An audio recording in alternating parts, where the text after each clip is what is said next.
नमस्कार साथियों, स्वागत है आपका हमारे YouTube channel only paper practice में। समय को बर्बाद न करते हुए पेपर प्रैक्टिस सेट शुरू करते हैं। आज का पहला क्वेश्चन है, भारत में प्रथम बार वायु परिवहन सेवा प्रारंभ की गई। ऑप्शन ए है 1912, बी 1911 ईस्वी में, सी 1853 और डी है 1854 ईस्वी में।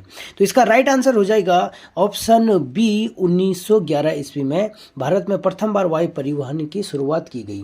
अगर बात करें वायु परिवहन की तो 1911 ईस्वी में इलाहाबाद से नैनी के बीच में ये वायु परिवहन की शुरुआत होती है। यह एक व्यावसायिक वायु परिवहन सेवा थी। घरेलू वायु सेवा का जो प्रारंभ हुआ था भारत में वो 1912 ईस्वी में होता है। कराची से दिल्ली के बीच में यह परिवहन सेवा शुरू होती है। जैसा कि आप जानते हैं कि 1853 ईस्वी में भारत में प्रथम रेल लाइन मुंबई से थाने के बीच में शुरू हुई थी और 1854 ईस्वी में जो चार्ल्स वुड डिस्पैच के साथ साथ पहली बार डाक टिकटों का प्रचलन शुरू हुआ था। अगला क्वेश्चन है, भारत में प्रथम बार सूती वस्त्र उद्योग की स्थापना कहाँ की गई। ऑप्शन ए है मुंबई, बी कानपुर, सी श्री रामपुर, डी है मद्रास। तो राइट आंसर हो जाएगा इसका ऑप्शन ए मुंबई। देखते हैं इस क्वेश्चन को। जो कानपुर है, कानपुर में प्रथम 1870 ईस्वी में ऊनी वस्त्र उद्योग की स्थापना की गई थी। वहीं जो श्री रामपुर है, यह कागज़ की पहली मिल यहाँ पे लगाई गई थी। श्री रामपुर पड़ता है आपका वेस्ट बंगाल में। 1812 ईस्वी में यहाँ पे क्या हुआ था, कागज़ की पहली मिल बनी थी। जो मद्रास है, मद्रास में सीमेंट का प्रथम कारखाना खोला गया था। जो सीमेंट का कारखाना खोला गया था 1904 ईस्वी में, तो ये खोला गया था मद्रास में। अगला क्वेश्चन है, निम्न में से कौन सा उद्योग वन आधारित नहीं है। ऑप्शन ए है कागज उद्योग, बी झूम खेती, सी सीमेंट उद्योग, डी है रबर उद्योग। तो इसका राइट आंसर हो जाएगा ऑप्शन सी सीमेंट उद्योग। सीमेंट उद्योग में वन पर आधारित नहीं है, अर्थात लकड़ी से संबंधित नहीं है, पेड़ पौधों से संबंधित नहीं है। सीमेंट उद्योग के बारे में जानते हैं। भारत में सीमेंट उत्पादन का जो प्रथम कारखाना लगा था, मैं पहले भी बता चुका हूँ, 1904 ईस्वी में मद्रास में प्रथम सीमेंट का कारखाना लगा था। अगर इसकी वास्तविक रूप से शुरुआत की बात करें तो 1914 ईस्वी में पोरबंदर में सीमेंट का कारखाना खोला गया। अगर 1 टन सीमेंट उत्पादन की बात करें तो इसमें कम से कम 5 टन कच्चे रॉ मटेरियल की आवश्यकता होती है, जिसमें कि कोयला हो गया लगभग 3.5 टन कोयला, 2 टन के आसपास चूना पत्थर और उसमें जिप्सम, कुछ जिप्सम, शेष जिप्सम। अगर रॉ मटेरियल, इन तीनों रॉ मटेरियल के से सीमेंट का उत्पादन होता है। पोरबंदर में क्यों ये सफल रहा, इसका कुछ कारण जान लेते हैं। इसके लिए जो रॉ मटेरियल है वो राजस्थान के दक्षिणी भागों में पर्याप्त मात्रा में मिलता है। इसके साथ साथ जो विंध्य पर्वत श्रृंखला है, आप देख सकते हैं विंध्य पर्वत श्रृंखला, वहाँ से भी रॉ मटेरियल आसानी से यहाँ पे उपलब्ध होता है। तो इसलिए जो पोरबंदर है उसमें रॉ मटेरियल की उपलब्धता आसानी से हो जाती है। विंध्याचल पर्वत के बारे में आप जानते होंगे, इसकी सर्वाधिक ऊंची चोटी कौन सी है, अमरकंटक। अगला क्वेश्चन है, विश्व में सबसे ऊंचा ज्वार कहाँ आता है। ऑप्शन ए है बंगाल की खाड़ी, बी खंबात की खाड़ी, सी है कारपेंटेरिया की खाड़ी और डी है फंडी की खाड़ी। तो राइट आंसर हो जाएगा इसका फंडी की खाड़ी। विश्व में सर्वाधिक ऊंचे ज्वार आता है। आइए देखते हैं इस क्वेश्चन को। फंडी की खाड़ी में सर्वाधिक ऊंचे ज्वार इसलिए आते हैं क्योंकि उत्तरी गोलार्ध में आप लोग देखते होंगे, यहाँ पे जो भी लैंड है, स्थल खंड है या महाद्वीप आपस में बहुत ही क्लोज है, निकट है। जैसे उत्तरी अमेरिका महाद्वीप आप देखेंगे और यूरोप का और ग्रीनलैंड वाला जो क्षेत्र है, ये सारा का सारा एक दूसरे से काफ़ी पास में है। और फंडी की जो खाड़ी है उसकी बनावट के कारण, खंबात फंडी की खाड़ी की बनावट के कारण भी यहाँ पे ज्योग्राफिकल कंडीशन के कारण यहाँ पे ऊंचे ऊंचे ज्वार आते हैं। जितनी खाड़ी उत्तरी गोलार्ध में होगी, दक्षिण गोलार्ध की तुलना में वहाँ पे अधिक ऊंचे ज्वार आते हैं। दक्षिणी गोलार्ध में ऊंचे ज्वार इसलिए नहीं आते हैं क्योंकि वहाँ पे स्थल खंड पास पास नहीं है, दूर दूर फैले हुए हैं। इस कारण से दक्षिणी गोलार्ध में उत्तरी गोलार्ध की अपेक्षा ऊंचे ज्वार नहीं आते हैं। अगला क्वेश्चन है, वर्धन साम्राज्य की प्रारंभिक राजधानी कहाँ थी? ऑप्शन ए है कन्नौज, बी थानेश्वर, सी है पाटलिपुत्र, डी है प्रयाग।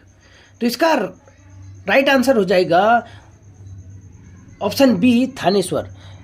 वर्धन साम्राज्य की जो राजधानी थी प्रारंभिक वो थी थानेश्वर में। बाद में हर्षवर्धन अपनी राजधानी थानेश्वर से कन्नौज लेके आ जाते हैं। प्रयाग में हर्षवर्धन के समय शिक्षा का महत्वपूर्ण केंद्र था और वहाँ पे इन्होंने कवि सम्मेलन का आयोजन किया था। अगला क्वेश्चन है, हर्षवर्धन के विजय रथ को दक्षिण भारत में किसने रोका था? ऑप्शन ए है पुलकेशिन द्वितीय, बी है नरसिंह वर्मन प्रथम, सी है नरसिंह वर्मन द्वितीय, डी है नंदी वर्मन द्वितीय। तो इसका राइट आंसर हो जाएगा ऑप्शन ए पुलकेशिन द्वितीय। आइए इस क्वेश्चन को जानते हैं। जब उत्तर भारत में वर्धन साम्राज्य राज कर रहा था तो इसी के पैरेलल दक्षिण भारत में बहुत सारे राजवंश उस समय राज कर रहे थे, जैसे कि वादामी के चालुक्य थे या पल्लव राजवंश थे। बहुत सारे राजवंश वहाँ पे राज कर रहे थे। होता क्या है कि अपनी साम्राज्यवादी विस्तार नीति के तहत हर्षवर्धन ने दक्षिण भारत में अपने राज्य का विस्तार करना चाहा। तो नर्मदा नदी के तट पर उस समय वादामी के चालुक्य शासक हुआ करते थे पुलकेशिन द्वितीय। उन्होंने हर्षवर्धन को हराकर उनकी दक्षिण भारत की जो विजय रथ था उसको रोक दिया था। इसकी जो जानकारी मिलती है इस युद्ध की, एक ऐहोल अभिलेख है पुलकेशिन द्वितीय का, जिसको लिखा था रवि कीर्ति नामक एक लेखक आए थे, उन्होंने इसे लिखा था उस समय। जो ऐहोल अभिलेख की भाषा है वो थी संस्कृत भाषा और लिपि ब्राह्मी लिपि में इस ऐहोल अभिलेख को लिखा गया है। रवि कीर्ति ने इसे लिखा था और पुलकेशिन द्वितीय के बारे में जानकारी मिलती है। ऑप्शन 2 है नरसिंह वर्मन प्रथम। नरसिंह वर्मन प्रथम ये थे पल्लव राजवंश के शासक थे। इन्होंने जो 2 महत्वपूर्ण मंदिर का निर्माण किया था वो एक था कांची का कैलाश मंदिर और महाबलीपुरम का शौर मंदिर का निर्माण किया था नरसिंह वर्मन प्रथम ने। वहीं पल्लव राजवंश में एक और शासक आए, उनका नाम था नरसिंह वर्मन द्वितीय। इन्होंने भी मंदिर निर्माण किया। एक कांची का मुक्तेश्वर मंदिर था और एक वैकुंठ मंदिर बनाया था। वैकुंठ पेरुमल का मंदिर बनाया था कांची में, मुक्तेश्वर मंदिर और वैकुंठ पेरुमल का मंदिर। अब हम क्या जाने कि पल्लव राजवंश में जो दक्षिण भारत में हुआ करते थे उन्होंने मंदिरों के निर्माण को महत्व दिया था। अगला क्वेश्चन है, ब्रिटिश काल में रैयतवाड़ी प्रथा का जनक किसे माना जाता है? ऑप्शन ए है थॉमस मुनरो और कैप्टन रीड, बी कार्नवालिस, सी है मैकेंजी, डी है कर्जन। तो राइट आंसर हो जाएगा इसका थॉमस मुनरो और captain read. Right answer option A हो जाएगा इसका। रैयतवाड़ी प्रथा का जनक किसे माना जाता है? थॉमस मुनरो और कैप्टन रीड को। अगर भूमि बंदोबस्त की बात करें तो ब्रिटिश काल में 3 प्रकार के भूमि बंदोबस्त लगाए गए थे। एक जमींदारी प्रथा थी, एक रैयतवाड़ी थी और तीसरी थी महलवाड़ी प्रथा थी। रैयतवाड़ी प्रथा दक्षिण भारत में लगाई गई थी और सबसे पहले रैयतवाड़ी जो प्रथा लगाई गई थी वो तमिलनाडु के 12 महल जिले में लागू किया गया। ब्रिटिश भारत के कुल भूभाग का 51% हिस्से पर रैयतवाड़ी प्रथा उस समय प्रचलन थी। कार्नवालिस के समय में आप जानते हैं कि जमींदारी प्रथा का शुरुआत होती है और मैकेंजी के समय महलवाड़ी प्रथा की शुरुआत होती है। अगला क्वेश्चन देखते हैं, ब्रिटिश शासनकाल में भारत का कौन सा क्षेत्र अफीम उत्पादन के लिए प्रसिद्ध था? ऑप्शन ए है महाराष्ट्र, बी पश्चिम बंगाल, सी असम, डी बिहार। तो राइट आंसर हो जाएगा ऑप्शन डी बिहार। अगला क्वेश्चन है, सुप्रीम कोर्ट के मुख्य न्यायाधीश का वेतन है? ऑप्शन ए है 2,80,000, बी 2,50,000, सी है 3 लाख, डी है 3,50,000। तो राइट आंसर हो जाएगा इसका ऑप्शन ए 2,80,000। अगर वेतन की बात करें तो सर्वाधिक जो वेतन मिलता है वो मिलता है राष्ट्रपति जी को, और वो वेतन है 5 लाख राष्ट्रपति जी को वेतन मिलता है। उसके बाद जो नंबर आता है वो उपराष्ट्रपति का आता है, आता है, और उपराष्ट्रपति जी को 4 लाख वेतन मिलता है। अन्य भत्ते भी हैं लेकिन जो वेतन है वो 4 लाख है। वहीं अगर राज्यपाल की बात करें तो 3,50,000 राज्यपाल उनका वेतन है। सर्वोच्च न्यायालय के मुख्य न्यायाधीश का वेतन 2,80,000, और जो अन्य न्यायाधीश होते हैं उनका वेतन है 2,50,000।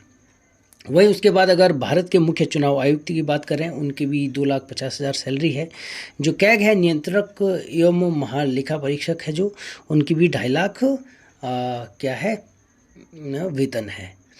ठीक है, तो अभी हमने जाना कि किस को कितना वेतन मिलता है। अगला क्वेश्चन है, निम्न में से जनहित याचिका दायर की जा सकती है। Option A supreme court, B high court, C Lok Sabha में, डी ए और बी दोनों। तो राइट आंसर हो जाएगा इसका ऑप्शन डी, ए और बी, इन दोनों में जनहित याचिका दायर की जा सकती है। अगला क्वेश्चन है, भारतीय संविधान में नागरिकता का प्रावधान किस भाग में है। ऑप्शन ए है भाग 3, बी भाग 4, सी है भाग 2 और डी है भाग 5। तो राइट आंसर हो जाएगा इसका ऑप्शन क्या हो जाएगा, सी भाग 2। भाग 2 में भारत की नागरिकता से के संबंध में प्रावधान दिया गया है। अगर बात करें नागरिकता की तो भाग 2 में इसका उल्लेख किया गया है, और अनुच्छेद 5 से 11 के बीच, आर्टिकल 5 से 11 के बीच 11 में नागरिकता का उल्लेख किया गया है। अगला क्वेश्चन है, किसी व्यक्ति की भारतीय नागरिकता समाप्त हो जाएगी यदि वह, ऑप्शन ए भारतीय नागरिकता को स्वयं त्याग देता है, बी सरकार की अनुमति के बिना विदेश से विवाह करने पर, सी है भारत सरकार की अनुमति के बगैर विदेशी नागरिकता लेता है, डी है उपयुक्त में से कोई नहीं। राइट आंसर हो जाएगा इसका, यहाँ पे ऑप्शन मुझे लग नहीं रहा कोई है, तो ऑप्शन ए इसमें भारत की, अगर वो कोई भारत की नागरिकता को त्याग देता है तो उसकी नागरिकता समाप्त हो जाएगी। ऑप्शन ए बिल्कुल सही है। बी गलत है, अगर विदेश से वो विवाह कर भी लेता है, जैसे सचिन और क्या नाम है उस लड़की का, सीमा हैदर, तो सचिन की नागरिकता समाप्त तो थोड़ी ना हुई। तो सी है भारत सरकार की अनुमति के बगैर अगर विदेशी नागरिकता ले लेता है। तो ऑप्शन ए और सी सही है, अगर इन दोनों का उल्लंघन करता है तो उसकी नागरिकता समाप्त हो जाएगी, है ना। तो ऑप्शन नहीं है इसमें, ऑप्शन ए और सी दोनों सही है।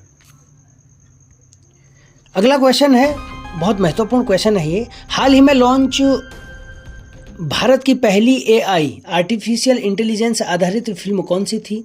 ऑप्शन ए है इराह, बी देविका, सी आइरिस और डी लीसा। तो राइट आंसर हो जाएगा इसका ऑप्शन ए इराह। अगर देविका की बात करें तो देविका भारत की पहली आर्टिफिशियल इंटेलिजेंस इंजीनियर है। जो लीसा है यह है फर्स्ट क्षेत्रीय एआई न्यूज एंकर थी, जो एआई न्यूज एंकर थी ये आर्टिफिशियल इंटेलिजेंस के, उसका नाम रखा गया था लीसा। जो आइरिस थी यह केरल के तिरुवनंतपुरम में एक स्कूल था, उसमें फर्स्ट एआई शिक्षक का जो नाम था उसका नाम था आइरिस।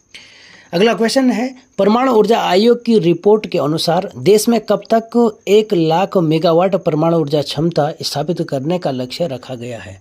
ऑप्शन ए है 2025, 2030, 2047, 2070।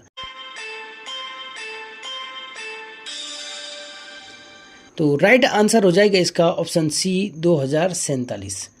अगर बात करें 2025 तक, तो 2025 तक टीबी मुक्त का लक्ष्य रखा गया है। 2030 तक रखा गया है भुखमरी को निपटाने का लक्ष्य रखा गया है 2030 तक। वहीं 2070 तक शून्य कार्बन उत्सर्जन का लक्ष्य रखा गया है। तो आपसे एग्जाम में पूछा जा सकता है कि क्या लक्ष्य कब तक रखा गया है। ठीक है। अगर परमाणु ऊर्जा आयोग की बात करें, परमाणु ऊर्जा आयोग की स्थापना हुई थी 3 अगस्त 1948 को। अगला क्वेश्चन है, विश्व विरासत दिवस कब मनाया जाता है। ऑप्शन ए है 7 अप्रैल, बी 3 अप्रैल, सी 18 अप्रैल और डी है 21 अप्रैल। तो राइट आंसर हो जाएगा इसका ऑप्शन सी 18 अप्रैल। 18 अप्रैल को विश्व विरासत दिवस मनाया जाता है। प्रमुख दिवसों की बात करें तो 7 अप्रैल को विश्व स्वास्थ्य दिवस मनाया जाता है। 3 अप्रैल को हिंदी रंगमंच दिवस मनाया जाता है। 3 अप्रैल को हिंदी रंगमंच दिवस मनाया जाएगा। 21 अप्रैल को सिविल सर्विस दिवस, सिविल सर्विस डे है ना, ये मनाया जाता है। अगला क्वेश्चन है, हाल ही में भारत सरकार के द्वारा G2G समझौता किस देश के साथ किया गया? ऑप्शन ए है इजराइल, बी श्रीलंका, सी म्यांमार, डी है रूस।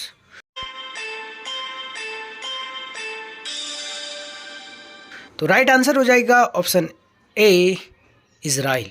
G2G समझौता का मतलब ये हुआ कि गवर्नमेंट टू गवर्नमेंट जो समझौता हुआ, इस समझौते के तहत भारत सरकार श्रमिकों की एक लिस्ट जारी करेगी और इजराइल को सौंप देगी, और इजराइल अपने अनुसार इन श्रमिकों को समय समय पर अपने देश में काम करने के लिए बुलाएगी। तो ये है G2G समझौता। इसका मतलब ये हुआ कि जो श्रमिक हैं अब इजराइल में आसानी से काम करने के लिए जा सकते हैं। साथियों, आज का पेपर प्रैक्टिस सेट इतना ही। एग्ज़ाम की दृष्टि से कुछ नई जानकारी और तैयारी के मूल्यांकन के लिए आप चैनल को देखते रहिए और चैनल को लाइक शेयर सब्सक्राइब करना ना भूलें, क्योंकि आप चैनल को शेयर करेंगे, लाइक करेंगे, सब्सक्राइब करेंगे तो हमारा भी जो मनोबल है वो बढ़ता रहेगा और बेहतर क्वालिटी के पेपर प्रैक्टिस सेट हम आपके लिए लेके आएंगे। कुछ साथी देखते तो हैं वीडियो लेकिन सब्सक्राइब नहीं करते हैं, तो आपसे निवेदन है कि आप चैनल को सब्सक्राइब करिए। फ्री में होता है ये, इसके लिए कोई पैसा नहीं पड़ता है। आपका बहुत बहुत धन्यवाद। नमस्कार।